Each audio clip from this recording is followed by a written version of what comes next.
اگرچہ بھٹکے ہوئے ہیں لیکن کبھی بھولی ہوئی منزل بھی یاد آتی ہے راہی کو، اور بھٹکے ہوئے آہو کو پھر سوئے حرم لے چل۔ اس کی ضرورت ہے مسلمان کو پھر اس کا مقصد یاد دلایا جائے۔ پاکستان اس لیے نہیں بنایا گیا تھا کہ ہمارے ہاں ٹاٹے اور برلے نہیں تھے تو ہمارے پاس اس کے بھی باپ وجود میں آ جائیں، اس لیے تو نہیں بنایا گیا تھا۔ پاکستان اس لیے نہیں بنایا گیا تھا کہ جاگیرداروں کی جاگیرداریاں محفوظ ہو جائیں، پاکستان اس لیے تو نہیں بنایا گیا تھا۔ اور یہ کہ نمازیں اور مسجدیں تعمیر ہو جائیں، مسجدیں تو امریکہ میں تعمیر ہو رہی ہیں عالی شان سے عالی شان، اس لیے پاکستان نہیں بنا تھا۔ آج بھی مسلمان، میں معذرت سے عرض کر رہا ہوں مولانا سے، آج بھی بھارتی مسلمان کی ایوریج نمازی ہونے کے اعتبار سے پاکستانی مسلمان سے کہیں بہتر۔ آج بھی برقع نظر آ جائے گا تو ہندوستان میں نظر آ جائے گا۔ میں نے اپنی آنکھوں سے دیکھا چند سال پہلے جب مکہ مسجد حیدرآباد دکن میں 3 دن مسلسل میری تقریریں ہوئی ہیں، 10,000 مرد اور 5,000 خواتین، اور ان میں سے کوئی بغیر برقعے کے نہیں تھی۔ ایک سیلاب نظر آ رہا تھا برقعوں کا کہ جب جلسہ ختم ہوا ہے رات کے 12 بجے 3 دن تک متواتر۔ یہاں کہاں نظر آئے گا برقع آپ کو؟ یہاں تو جس کے پاس 2 پیسے ہو گئے اس نے سب سے پہلے برقع اتار کے پھینک دیا۔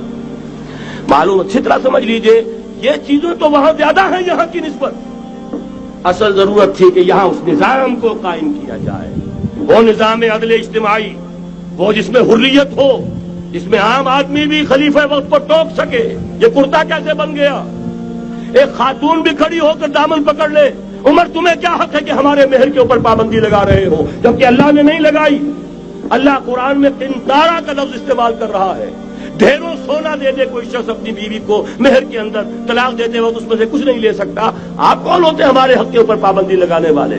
اور عمر نے کہا آج ایک بڑھیا نے وہ اب عمر کو دین سکھایا، آرڈیننس واپس۔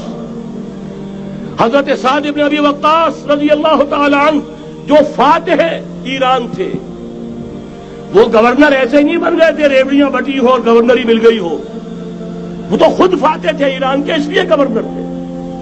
صرف ایک پرچہ پہنچا ہے بارگاہ خلافت میں، حضرت عمر فاروق کے پاس انفارمیشن آئی سعد نے اپنے گھر کے باہر ڈیوڑی بنا لی ہے اور ایک دربان کھڑا کر دیا ہے، حضرت بلال کو بھیجا ہے رقعہ دے کر، اور یہ حکم تھا کہ بلال پہلے تو جاتے ہی ڈیوڑی میں آگ لگا دینا، پھر یہ رقعہ دینا میرا۔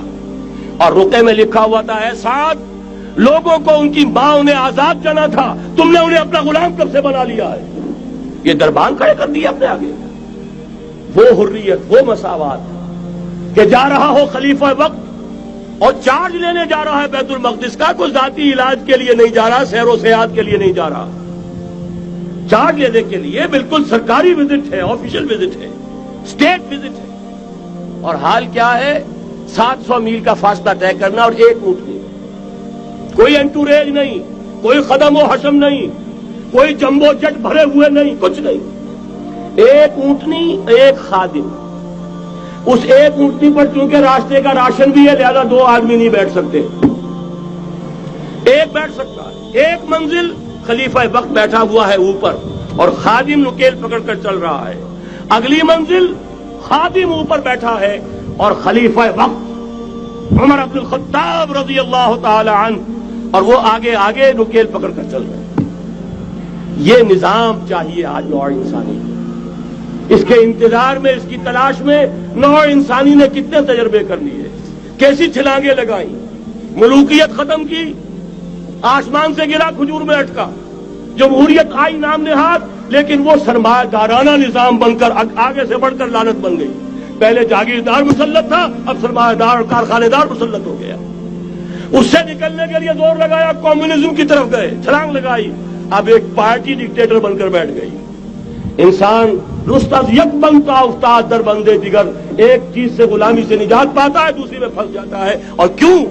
کہ وہ نظام عدل اجتماعی جو محمد عربی کو دے کر بھیجا گیا تھا، اس کے کسٹوڈین سوئے ہوئے، اس کے کسٹوڈین کو اندازہ ہی نہیں۔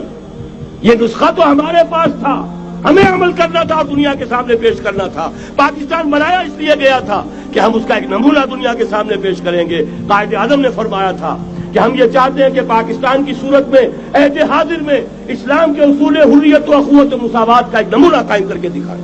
کہاں ہے وہ؟ بھٹک گئے، سو گئے۔ وَلَنُذِيقَنَّهُم مِّنَ الْعَذَابِ الْأَدْنَىٰ دُونَ الْعَذَابِ الْأَكْبَرِ، بڑے عذاب سے پہلے چھوٹا عذاب کا مزہ چکھائیں گے. لَعَلَّهُمْ يَرْجِعُونَ، شاید کہ لوٹ آئیں. کوئی عجب نہیں اس عذاب الادنیٰ کے بعد ہم جاگے نہیں، ہوش میں نہیں آئے. کوئی عجب نہیں کہ بڑے عذاب کا کوڑا ہماری پیٹھوں پر برس جائے. لیکن مجھے یہ یقین ہے، نوٹ کر لیجئے، اگر یہ دوسرا امکان ہو گیا، خدا نہ خواستہ اللہ کے عذاب کا کوڑا ہماری پیٹھ پر برسا، مجھے یقین ہے اللہ ہندوؤں کو مسلمان بننے کی توفیق دے گا. لیکن اسلام کا بول بالا اسی خطے سے ہوگا. تاریخ میں یہ ہو چکا ہے آیا فتنہ تاتار کے افسانے سے، پاسباں مل گئے کعبے کو صنم خانے سے. تاتاریوں کے ہاتھوں کروڑوں مسلمان قتل ہوئے، لیکن اسلام نے تاتاریوں کو فتح کر لیا. اور پھر اسلام کا مسلمانوں کا دوسرا دور عروج انہی تاتاریوں کی مختلف شاخوں کے تحت ہوا. وہ تاتاری ہی تو تھے، وہ سارے ہورس، ٹرکش ہورس، ترکان تیموری، ترکان صفوی، ترکان سلجوقی، ترکان عثمانی، وہی تو اسٹاک تو وہی ہے آیا فتنہ تاتار کے افسانے سے، پاسباں مل گئے کعبے کو صنم خانے سے. اس لیے کہ حضور نے فرمایا مشرق سے ہوگا، جہاں سے فوجیں چلیں گی. تو کوئی عجب نہیں. بہرحال یہ دو امکانات ہیں، لیکن اس کا فیصلہ تیرے ہاتھوں میں ہے، دل یا بدن. سیدھی سیدھی بات. اگر تو اب بھی ہم ٹھیک ہو جائیں، جاگ جائیں، ہوش میں آ جائیں، قوم یونس کی طرح توبہ کر لیں، تو بغیر عذاب کے کوڑے کے رحمت خداوندی ہم پر سایہ کرے گی. اگر ہم نہ جاگے تو وہ عذاب کا کوڑا آئے گا. یہ نہیں میں کہہ سکتا ان ادری قریب بعید ما توعدون، یہ میں نہیں کہہ سکتا، یقین کے ساتھ جانتا ہوں کہ آئے گا. لیکن یہ کہ اس کے بعد بھی یہی سے بول بالا ہوگا. اگر ہمارے ذریعے نہیں تو ان کے ذریعے سے جو ہمیں شکست دے کر پھر اسلام قبول کر لیں. لیکن کیوں نہ پہلے ہی راستے پر چلنے کی کوشش کریں.